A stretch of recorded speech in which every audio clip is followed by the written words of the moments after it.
The mystery of cheating solved. I really should have moved to a warmer climate, I said, not addressing anyone in particular as I limped across the intersection to my townhouse. The damp April weather was playing havoc with my arthritis. As I walked down the block, I noticed a tall, overweight man standing on the steps of my house. "Can I help you with something?"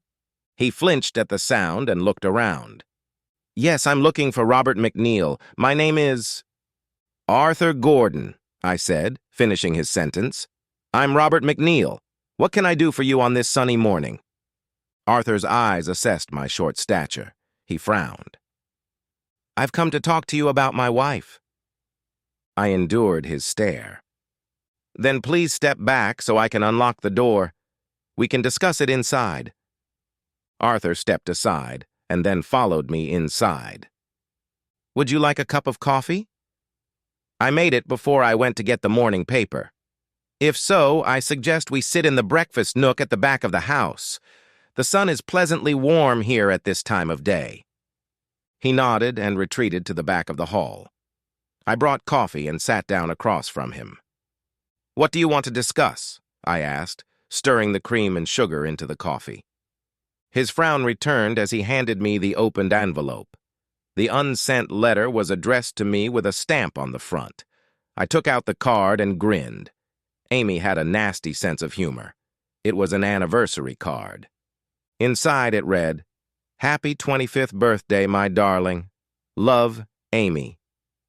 "What does that mean, McNeil? An affair with my wife?" I grinned. "You might as well start calling me Robert. I hope you've cleared your day because this could take quite a while." I took the moment to enjoy my coffee, much to Arthur's displeasure. "I first met Amy about 28 years ago. I was a patrolman for the police.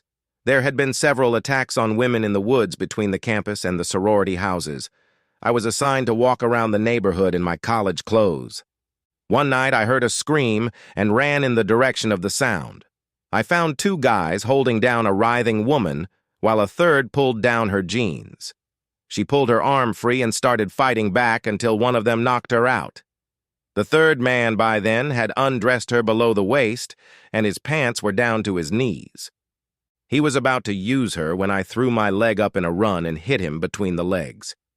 He groaned and fell on his side.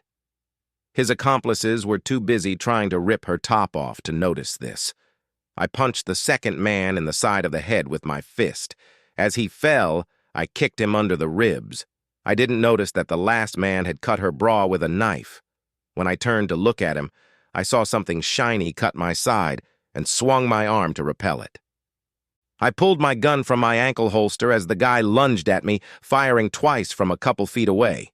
The man went down. I radioed for help. I cuffed the man I kicked in the ribs. The man I kicked in the groin started to move until I kicked him in the balls again. The woman was conscious but in shock. I dressed her as best I could and held her in my arms until help arrived. The paramedics were examining her when they noticed my hand. I had a 6-inch cut between my wrist and elbow. They wrapped me up and transported me along with the woman. On the way to the hospital, she held my hand and wouldn't let go. A few weeks after the incident, the duty sergeant handed me a piece of paper. The note was from the woman I had rescued asking me to call her. Her name was Amy Davis, and when I called the next day, she invited me to dinner on Wednesday. Luckily, I had the day off. I met Amy and the other two victims at a small Italian restaurant near the university. They treated me to dinner as a thank you for catching these guys. Amy lingered as the other women were leaving. She told me she wanted to thank me especially for saving her from what the other women were going through. She kissed me, told me I would always be in her prayers, handed me a small wrapped box and told me to open it when I got home.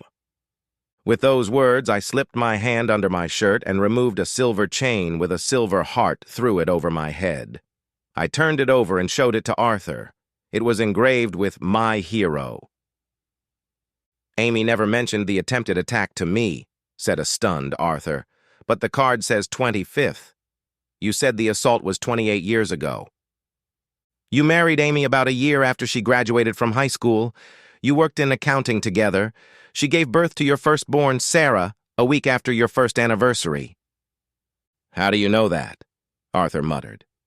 I apologized and excused myself for a moment and returned with a closed folder. I filled our cups again and opened the folder, continuing to talk. Amy came to visit me when she was about 6 months pregnant. By then, I was already a detective on the police force. She asked me if I knew a good private investigator. When I asked about the reason, she said she thought her husband was cheating on her. She said she had quite a bit of money saved up, so I asked her to give me the details, your picture, and I'll see what I can dig up. Arthur's eyes lowered as he waited for me to continue. "I think her name was Joyce. She worked for you for about 4 years. I always wondered how long you had an affair before you met Amy. You two seemed too relaxed together to have another affair." By the time Amy got pregnant, it had been over 2 years. Arthur stated with a happy note in his voice. "How did it start?" "I heard rumors that Joyce thought her husband was cheating. I told her I had a friend who worked as a private investigator and would investigate her inexpensively. She went for it.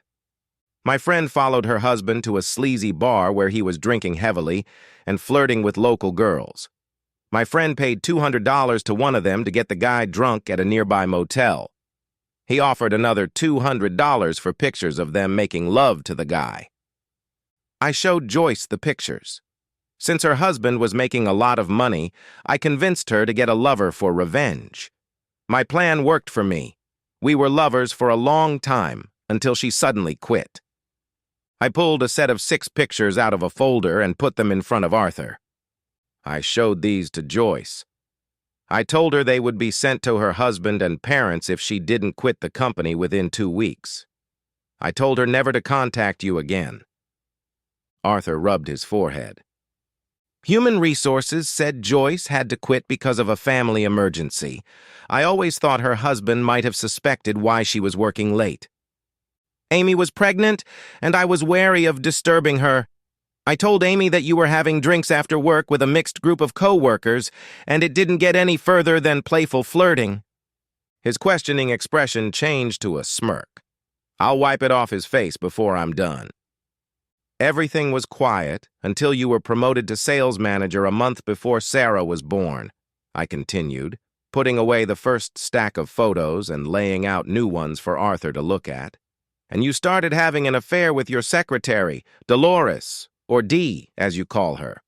You were so busy at the Holiday Inn with Dee that you didn't find out about your daughter's birth until late at night. Amy was doing just fine, by the way. I brought her in the patrol car when she couldn't find you. I stayed with her. Sarah is my mother's name, by the way." The smirk turned into a frown. "Soon after that, life got wrapped up and I lost sight of you for about 6 months. When I started looking again, you were still starring in D. I tossed a couple shots from the stack." He throws a glance at them. "My life was turning out great. I figured I'd be promoted again in 5 years. I made love to D at least 3 times a week and got everything almost every morning before the rest of the staff came in." "And then things got better?" He smiled and nodded. "One afternoon, Amy called in utter despair and said that one of her friends had had a terrible accident. She would leave Sarah at her mother's house before going to her friend's house. She promised she would call when she knew more. I was concerned until she called that night. She said her friend was in critical condition with multiple injuries. She asked if I would mind if they stayed at her mother's house, since it was closer to the hospital and work. Her friend was going to have surgery the day after tomorrow and physical therapy later. She was worried because her friend was all alone, unless you counted Amy. She said her mother would be watching the baby the whole time. I told her that I thought it was really touching that she had shown so much kindness to her friend, and I would be fine.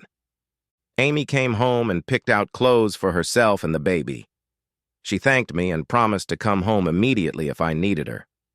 I said we could see each other at lunch, and I could bring everything she needed from home to work and put it in her car so she wouldn't have to drive all the way to our house. Arthur was quiet for a moment with his head down. She cried and hugged me for it. I was beginning to think I'd underestimated his feelings for Amy. until he lifted his head with a smirk glued to it. I was as excited as a kid in a candy store. I could drop Dee off right in the garage every night and spend the night making love in our bed instead of in a motel or on the couch in the office. The downside was that by the time Amy came home a few months later, Dee was starting to think about becoming the next Mrs. Arthur Gordon. He ran his fingers through his hair. I had a hard time convincing her that this standard of living wouldn't exist if I divorced Amy. Child support and alimony would have lowered our standard of living considerably. If she waited until my next promotion, we'd both get a big raise and travel pay. When Amy came home, Arthur continued, looking more relaxed. She was like the Amy I married. She was grateful for my patience while she looked after her friend. She asked me if she could visit her friend a couple times a week. She would pick Sarah up from daycare and take her with her. On those nights, they would probably have dinner there and come home late. Again, I was thrilled at the thought of Dee and I being home for a few hours, so I quietly asked her what days she was considering. Amy suggested Tuesday and Thursday evenings. Alternatively, she could go shopping on Saturday if it wouldn't interfere. I told her that was fine with me, and she should probably treat her friend to dinner on Saturdays before she and Sarah came home. My life became wonderful again. Amy and Sarah were away more often than they were home. Amy hired a housekeeper to do the daily cleaning and laundry. Amy cooked in the evenings when she got home early enough, and the other evenings I used takeout. When we were both home, Amy would sit and talk to me after putting Sarah to bed. She encouraged me to tell her about my work, such as my current project, when I would have to travel again and when I thought I would be promoted. While Arthur was talking, I returned the previous photos to the file. I pulled out a couple new ones and slid them across the table. For a cheating husband, you seemed to stay with just Dee for a long time. Then you started seeing a brunette on Thursday nights. Dee is single and in love with you. Why would you go for a married woman? The new romance seemed much more dangerous to me. Dee had gone on vacation. Arthur rubbed his chin, remembering the events of that time. I told her it would arouse too much suspicion if we took a 3-week vacation together. I told her I'd be spending that time at work and at home. She should visit her family because we would be spending a week together at a conference coming up in 2 months. Dee agreed, but moved her vacation up 2 weeks and made me promise to take her to Florida in the winter. I promised her to come to Orlando the first week of February. She didn't know that I was scheduled to attend a marketing seminar in Florida and couldn't include her. Anyway, Dee was on vacation and Amy was visiting her friend, so on the way home, I stopped at a small, quiet cafe for a drink and a bite to eat. This stunning brunette sat down next to me and ordered a drink. We talked for a while about why we were sitting around idle on a Thursday night. I told her that my wife was visiting a friend like she does every Thursday. The brunette looked at me and asked if I was interested in a strict love affair with no attachments, because her husband is more concerned about making money than her. If I'm interested, I can meet her at the Holiday Inn, room 141, 15 minutes after she leaves. From the pictures, you know I went there. I didn't know the name and never learned it. After the first time, she met me in room 141 every Thursday night at 6. We'd make love like monkeys until we were exhausted, and then we'd shower together. I'd get dressed and leave. She always paid for the room, and like I said, I didn't know her name or see her car. When Dee came back, I told her that we couldn't go out on Thursday since Amy had stopped going out on Thursdays for a while. A year and a half after it started, the brunette told me when we were showering that the fun was over. I left and never saw her again.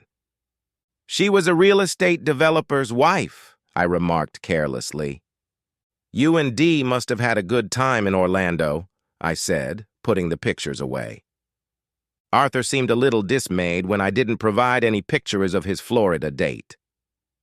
You returned to work energized. You were promoted to department head, Dee was promoted to your executive assistant, and you even had time to get Amy pregnant again. I watched as his expression changed from joyful to slightly frowning. Then life continued for you and Dee. When Amy's due date approached, she got scared, I said, watching the sudden shock on Arthur's face as my words registered in his mind. Amy was afraid you wouldn't be around, just like last time. I was no longer on the police force to rush her to the hospital, so I convinced her to move with Sarah to my house. For the last couple weeks, Amy's mother had been living in the guest room. By this time, as I continued the story, a blush was already rising up his neck. By then, Sarah had her own bedroom, and a new crib had been added for her soon-to-arrive sister. Amy knew about it months in advance, but due to your lack of interest, never told you it was going to be a girl. Ashley was born Saturday morning, there were no problems, and again, you were nowhere to be seen. Mother and daughter did great. Did you know the mother-in-law's name was Ashley? Why? Arthur shook his head slowly, gathering his thoughts. Why did Amy come to you then? What the hell does that anniversary card mean? If you haven't figured it out yet, I said, looking Arthur in the eye, I'm Amy's friend. I was the only one who ended up in the hospital after a botched drug raid ended up in a shootout with a fleeing drug dealer and 2 of his bodyguards. I was shot 6 times from my right thigh just above my ankle. I spent many hours on the operating table bleeding and the bones were badly damaged. It didn't look too good for me for a couple days, so my friend called Amy and let her know about it. I woke up in the hospital 3 days after the shooting, and Amy was the first face I saw. She visited me every day until I was released from the hospital. After physical therapy, it was determined that I could not return to active duty, so I was awarded a disability pension. My friend and I became partners in private investigations. We have been watching you over the years since Amy first contacted me when she was pregnant with Sarah. When I told her about the brunette in the motel, she was going to divorce you until she found out she was pregnant. Then she decided she would stay with you for the sake of the children. She said you could give them a great future. Amy told me she would never sleep in the same room with you again. She told me that you wanted nothing to do with raising the children. You expected them to be fed and gone to their room before you got home. You didn't even see them for months, and you were happy about it. Even when they got older, you weren't interested in their lives because they were girls and couldn't follow in your footsteps. When they were little, Amy would tell them that they were going to a special place when they came here for a night out or a vacation, and you couldn't tell their father about it or he might stop it. As the girls got older, they realized what she meant. By the way, they call me Daddy. She knew you didn't love her or the kids, but wouldn't divorce her for fear of ruining your chances for promotion. For the last 25 years, we've gone on vacation together, and you never once asked where she was going or who she was going with. The girls never went anywhere with you, but they could tell you about the places we'd been with them. All you cared about was that Dee could live with you while Amy was away. Why do you think she called you every time before she came home? She wanted you to have time to get your mistress out of the house. That's why you were never caught with her. After Sarah and Ashley graduated from college, Amy started living her own life. Didn't you notice that she rarely came home for the night? Arthur just lowered his head, realizing how little attention he had paid to his wife and how much Amy had actually known about him all these years. You and Dee make a good team for the company, I said sincerely. Your new promotion and move to the corporate department is great. I understand Dee will be traveling with you as your manager. Also, congratulations on the sale of your house. When is all this going to happen? Everything will be finalized by the end of the month. Arthur was surprised, raising his eyebrows at the fact that I didn't know that yet. I looked at my watch. Here's the point, Arthur.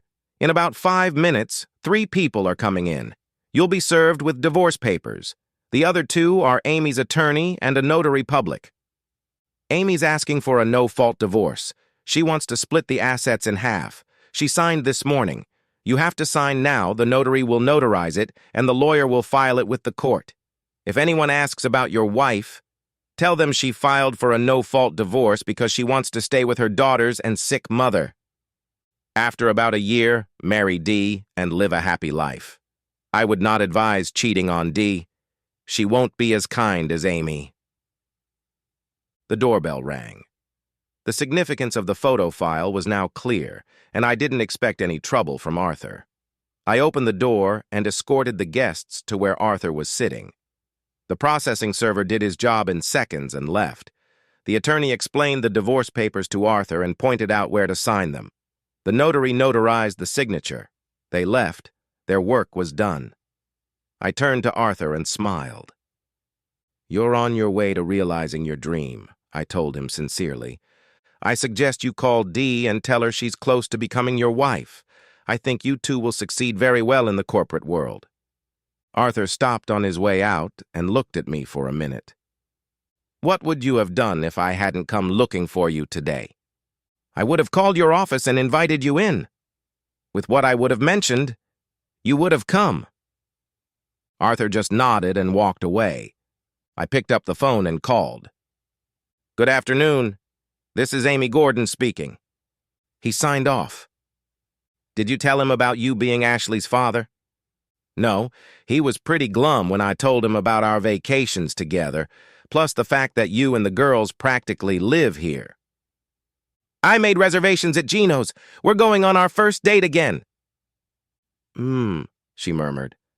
"I'll agree if you add candles and a bed this time." The end.